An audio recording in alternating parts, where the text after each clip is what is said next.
حضور پاک صلی اللہ علیہ وآلہ وسلم نے ارشاد فرمایا کہ اس مہینے میں جو بھی مومن اس مہینے کو پائے، اور سے سماعت فرمائے جو بھی مسلمان مومن بندہ اس مہینے کو پائے اور رب کی بارگاہ میں اپنی بخشش نہ کروائے، اس سے زیادہ بدبخت کوئی نہیں فرمایا۔ اللہ اللہ۔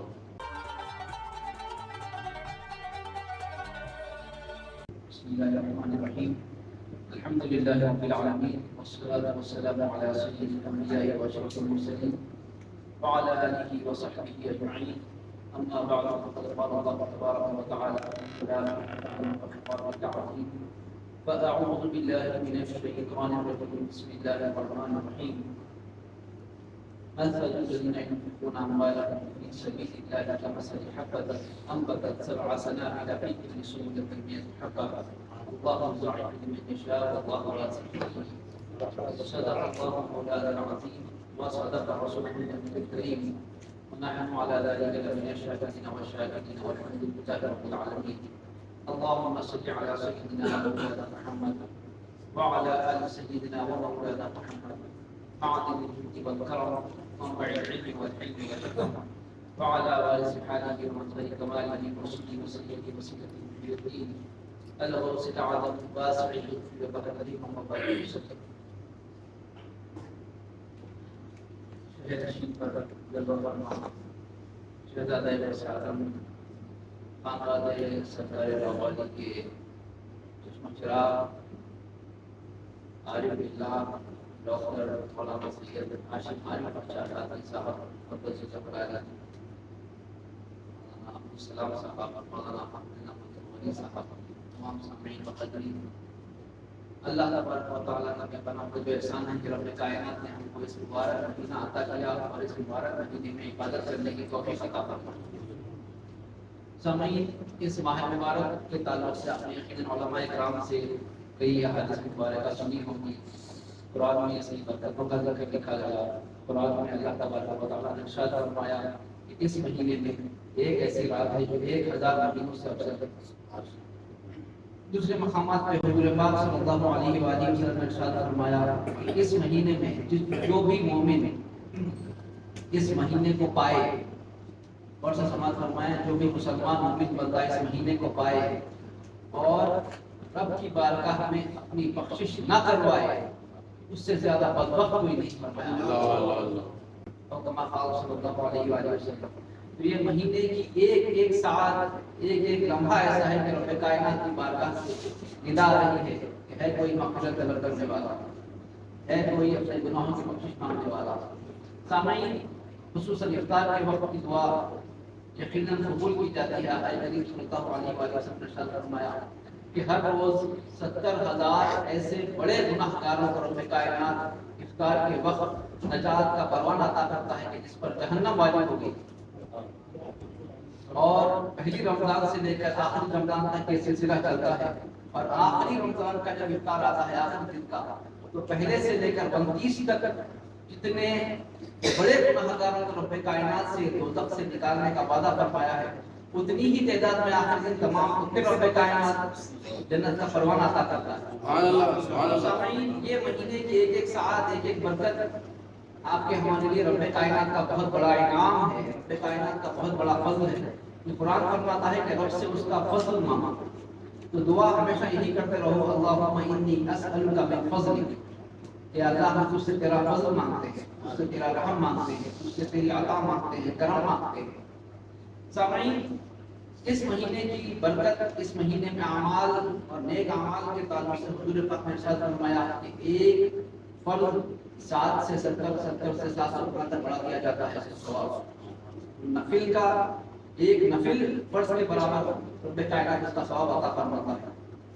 اور قرآن پاک میں جب نیک اعمال کی لسٹ آپ دیکھتے ہیں، کہیں نماز کا ذکر ہے، کہیں زکوٰۃ کا ذکر ہے، کہیں حج کا ذکر ہے، کہیں عمرے کا ذکر ہے، کہیں پڑوسیوں کے ساتھ نیک اعمال کا ذکر ہے، ماں باپ کے ساتھ خدمت کا ذکر ہے، قریبی رشتہ داروں کے ساتھ حسن سلوک کا ذکر ہے، وہیں پر کثرت کے ساتھ اللہ تبارک و تعالیٰ نے اپنی راہ میں خرچ کرنے کے تعلق سے اپنے بندوں پر رب کائنات نے تلقین بھی فرمائی، اور اس کا حضور پاک نے بھی بڑی تفصیل ذکر فرمایا ہے۔ جب آپ سورہ فاتحہ پڑھتے ہیں، سورہ فاتحہ ختم ہوتی ہے، سورہ بقرہ شروع ہوتا ہے. الف لام میم ذالک الکتاب لا ریب فیہ ھدی للمتقین الذین یؤمنون بالغیب ویقیمون الصلاۃ ومما رزقناہم ینفقون. یہ پھر سے پڑھ رہا ہوں، ومما رزقناہم ینفقون. قرآن شروع ہو رہا ہے، بات پہلی ہوئی ایمان کی، اس کے ساتھ ہی بات ہوتی ہے کہ اللہ کی راہ میں خرچ کرنے والے ھدی للمتقین الذین یؤمنون بالغیب ویقیمون الصلاۃ، نماز قائم کرتے ہیں، ویقیمون الصلاۃ، زکات ادا کرتے ہیں، اس کے بعد وہ اللہ کی راہ میں خرچ کرتے ہیں. ینفقون، اللہ کی راہ میں خرچ کرنا. قرآن کی ابتدائی تیسری آیت. اگر سورہ فاتحہ کو آپ الگ رکھتے ہیں، جب سورہ فاتحہ میں بعض لوگوں کا اختلاف ہے، کچھ نے کہا کہ یہ قرآن کا حصہ ہے، کچھ نے کہا کہ قرآن کا حصہ نہیں ہے، یہ الگ اسپیشل 7 آیتیں ہوتی ہیں. مگر ہمارا تمام امت کا متفقہ یہ عقیدہ ہے کہ سورہ فاتحہ قرآن کا ہی حصہ ہے. تو قرآن کی ابتدا سورہ فاتحہ کے بعد تیسری آیت اٹھائیں، وہاں پر رب کائنات خرچ کا ذکر کر رہا ہے. نماز قائم کرو اور اللہ کی راہ میں خرچ کرو. اب سورہ بقرہ آ جائے گا. تیسرے پارے کی جو آیت مبارکہ کی تلاوت کا میں نے شرف حاصل کیا، تیسرا پارہ تیسرا رکوع ہے. تقریباً سورہ بقرہ کی یہ 130ویں آیت بنتی ہے. یہاں پر رب کائنات ارشاد فرماتا ہے مثل الذین ينفقون اموالهم، یہاں پر پھر خرچ کی بات ہو رہی ہے. کل لوگوں کی مثال ایسی ہے اس کی جس نے خرچ کیا فی سبیل اللہ، اللہ کی راہ. کیا مثال؟ قرآن آپ کے سامنے عرض کر رہا ہوں. مثل الذین ينفقون اموالهم فی سبیل اللہ کمثل حبۃ، کہ جیسے اس نے ایک بیج زمین میں بویا،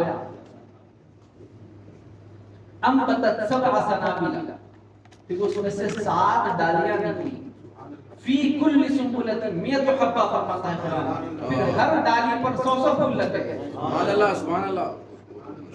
اللہ کی راہ میں قرآن فرماتا ہے مثل الذین ينفقون اموالهم فی سبیل اللہ کمثل حبہ.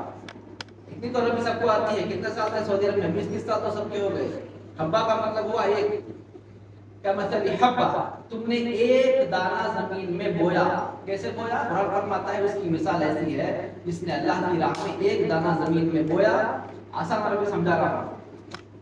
7 سنابل فی کل سنبلۃ 100 حبہ، اس کے بعد اس میں سے 7 ڈالیاں نکلی. فی کل سنبلۃ 100 حبہ، پھر ہر ڈالی پر 100 پھول لگ گئے. کتنے ہوئے؟ 700. سبحان اللہ، سبحان ابھی تو اللہ. 700 ہوئے نا، ابھی بات ختم نہیں ہوئی، ابھی تو بات چل رہی ہے. واللہ یضاعف لمن یشاء، فرماتا ہے اللہ تبارک و تعالی، اس میں رب کائنات پھر اور اپنی مرضی سے جتنا چاہے اضافہ فرمائے. سبحان اللہ، سبحان اللہ. رب کائنات اپنے فضل سے، اپنی عطا سے، اپنے کرم سے، اپنی عنایت سے رب کائنات اس میں اور جتنا چاہے اضافہ فرمائے گا. واللہ یضاعف لمن یشاء. تو سامعین، یہ آیت مبارکہ کی تلاوت کا شرف میں نے اس لیے حاصل کیا کہ آپ ہم جانتے ہیں الحمدللہ آپ کا ہمارا تعلق حیدرآباد دکن سے تقریباً یہاں پر جتنے موجود ہیں، پھر اس میں رب کائنات کا بڑا فضل عظیم ہے. یہ جامعہ نظامیہ عظیم یونیورسٹی کا قیام 150 سال پہلے عمل میں آیا، اور 150 سال سے یہ ادارہ، یہ یونیورسٹی سنیت کی خدمت کر رہی ہے. صبح و شام ہزاروں علماء، ہزاروں حفاظ، ہزاروں مشائخین وہاں سے فارغ التحصیل ہو رہے ہیں. آپ تمام کی توجہ اس طرف میں مبذول کرنا چاہوں گا، جتنا ہو سکا زیادہ سے زیادہ جامعہ نظامیہ کا تعاون کریں، خدمت کریں. کیونکہ قرآن فرماتا ہے کہ اللہ کی راہ میں ایک پیسہ خرچ کرنا 700 گنا اور اس سے زیادہ رب جتنا چاہے عطا فرمائے. قرآن کا وعدہ 700 تو پکا ہے ہی ہے. پھر اس کے بعد اللہ تبارک و تعالیٰ فرماتا ہے واللہ یضاعف لمن یشاء، اللہ اس میں جتنا چاہے اور اضافہ فرما دے گا. تو سامعین، اور یہ مہینہ خیر کا، برکت کا، رحمت کا، رب کائنات کی بارگاہ سے بہت بڑا انعام ہے. اس میں نفل کا ایک نفل کام کرنے کا ثواب فرض کے برابر ملتا ہے. تو زکوٰۃ تو فرض ہے، فرض کا کتنا؟ 70 700 مل جائے گا.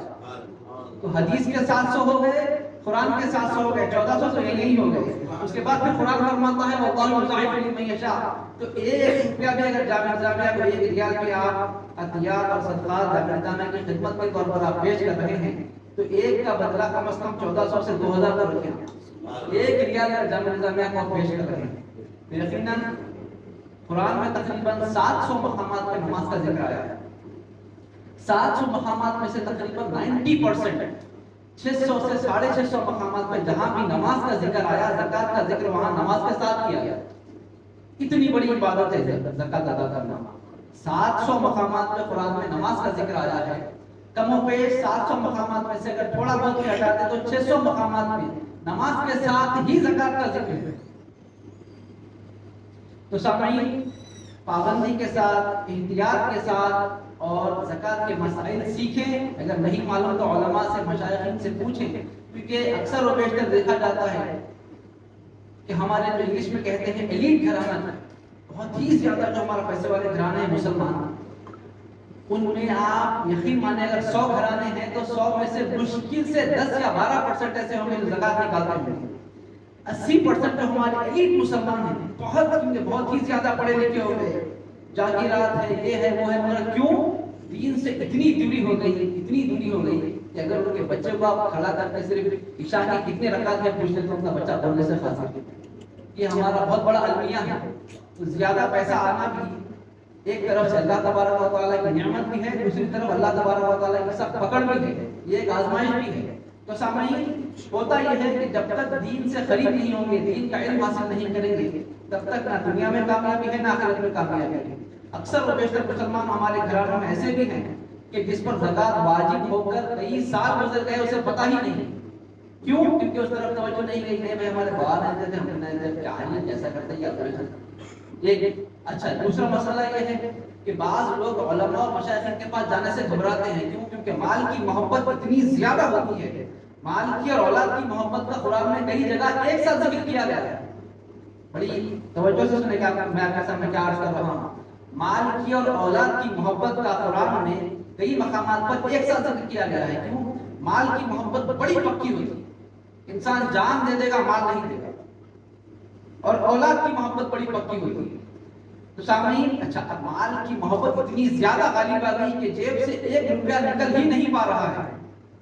اچھا، آپ کسی عالم کے پاس گئے، کسی مفتی کے پاس گئے، کسی مشائخ کے پاس آپ بارگاہ میں حاضر ہوئے اور وہاں پر جا کر جب آپ اگر پوچھیں گے کہ مولوی صاحب میرے پاس اتنا پیسہ اتنے سال سے رکھا ہوا ہے، تو مفتی صاحب کہیں گے یا کوئی مشائخ پیر صاحب کہیں گے کہ میاں کے اوپر زکات واجب ہو کر بھی 10 سال ہو گیا، 10 سال کی زکات تمہاری باقی ہے، ایمانداری سے ادا کرو ورنہ قیامت کے دن سخت پکڑ ہوگی.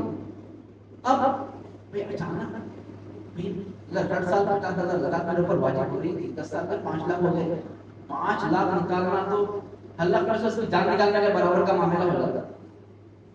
تو یہ چیزوں کو ظاہری طور پر شیطانی وساوس اتنے ہمارے ذہنوں پر غالب آ گئے کہ بھائی دیکھا جائے گا، اللہ معاف کرنے والا ہے، چھوڑو کہاں زکات ادا کرتے. مولوی صاحب کا پاس گئے تو انہوں نے بولی میرے میاں تیرے اوپر 5 لاکھ زکات واجب ہو گئی، 10 سال سے نہیں دیا.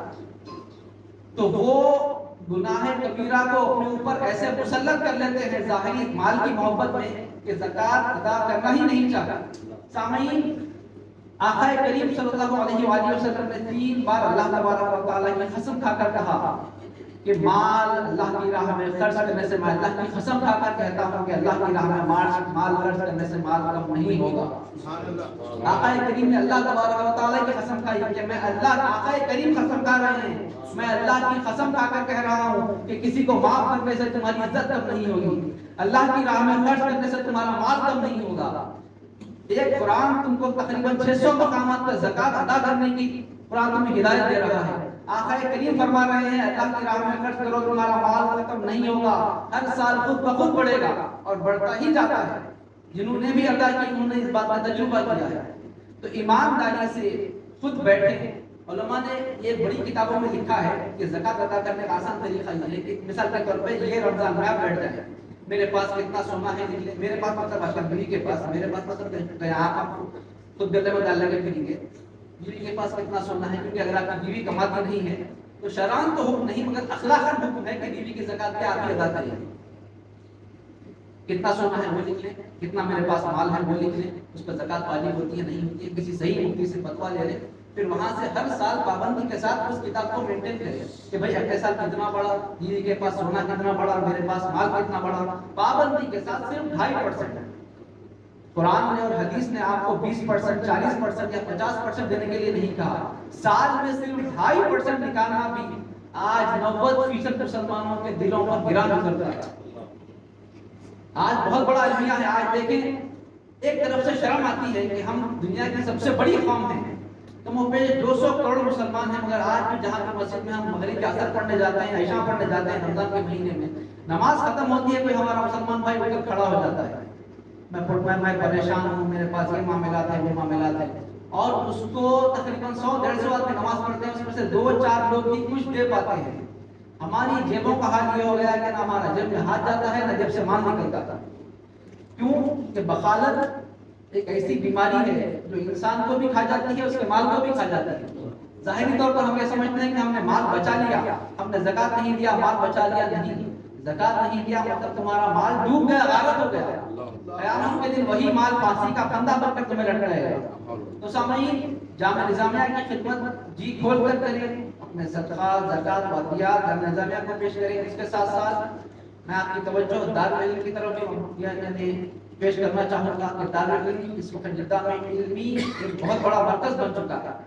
علمی خدمات قراءت کے اور اس کے ساتھ ساتھ قضاءت کے دوسرے کئی یہاں پر امتحانات جامعہ نظامیہ سے جو تعلق رکھتے ہیں تمام اس کا اہتمام کیا جا رہا ہے، تو خصوصاً دارالعلم کی بھی آپ خدمت دل کھول کر کریں، کیونکہ مولانا نظام البری صاحب کی خدمات، عبدالسلام صاحب کی خدمات ناقابل فراموش ہیں، اور یہ حضرات جو بے لوث خدمت کر رہے ہیں دارالعلم کی، ان کا مقصد صرف آخرت میں حضور پاک کی کیا کہیں گے آپ، بس حضور پاک کے قدموں میں جگہ، حضور پاک کی خوشنودی، اللہ تبارک و تعالیٰ کی بارگاہ سے جنت کا پروانہ، یہی ان کی پیش نظر رہتا ہے۔